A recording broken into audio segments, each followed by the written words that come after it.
Assalamu alaikum, this is Haris. Today we are going to discuss triangle of vector addition. Okay, sometime the student will ask what is triangle of vector addition and how it quite differed from the head to tail rule. Even we are going to use head to tail rule in it, and this law is only valid for the two vectors, while head to tail rule we can apply for number of vectors. So what is basically the triangle of vector addition? If we have two vectors, which are representing the two sides of the triangle joined by head to tail rule, then the third side represent its direction and magnitude. Then the third vector and the third side represent its direction and magnitude. Okay. Now question arises, how we do represent using triangle of vector addition the two vectors. We do have the same example in the previous lecture, that we do have two vectors, we have to add them. The same example why I'm taking, because it is being justified right here. Find the resultant of two forces 10 Newton and 40 Newton in the direction of east and 60 degree from east to north respectively. Means we have to add the two vectors. The first one is 10 Newton, the second one is 40 Newton, and this respectively word refers that the first direction is referred to the first vector, just like east direction is being referring to the first vector, that is 10 Newton, and 60 degree from east to north representing the 40 Newton force.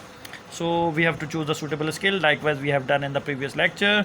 So 1 centimeter is being represented 5 Newton, 2 centimeter represent 10 Newton, 8 centimeter represent 40 Newton. So we do represent individually the two vectors. The 10 Newton is being represented 2 centimeter, and then 60 degree from east to north we have to represent 8 Newton vector.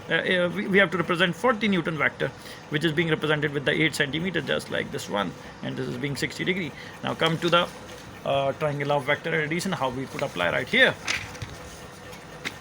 And here. Yes. The first vector, likewise in the previous lecture we have represented right here the 10 Newton vector in this way. Means 2 centimeter 10 Newton vector in the direction of east. The second vector means the force that is being represented with 8 centimeter, and what is that angle? 60 degree from east to north, and 40 Newton we have represented by the 8 centimeter line.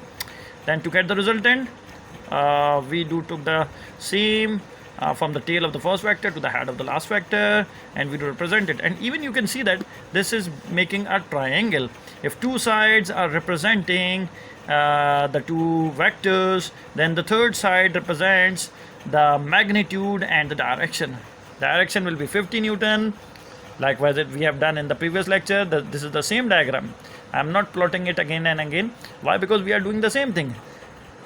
Point to note right here, that whether we will use the triangle of vector addition or whether we will use the head to tail rule, we will get the same result and exactly same picture we do have. So the triangle having two sides are representing the two vectors 10 Newton and 40 Newton.